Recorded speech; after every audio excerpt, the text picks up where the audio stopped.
I'm Christine Chapman. I'm the chair of the Communities, Equalities and Local Government Committee.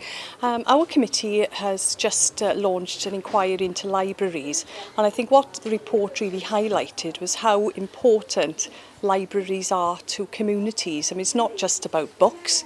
They offer a safe place for people to come. It's about public spaces. It's about free use of the internet, and in fact that's one of the important recommendations in our report, that whatever happens with libraries, the internet and core services must remain free. Of course, we know that local authorities are under tremendous pressure at the moment, and of course, you know, there's been some good practice in terms of how they've managed to keep their heads above water in terms of, you know, putting different services in with the libraries, for example, tourism, you know, possibly citing a library in with the sports centre or community centre.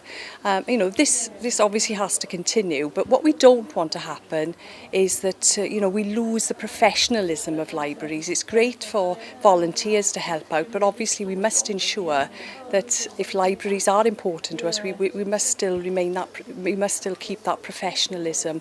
But I think it's a, you know, very important day today to launch this report, because, you know, it just does highlight how important libraries are to communities.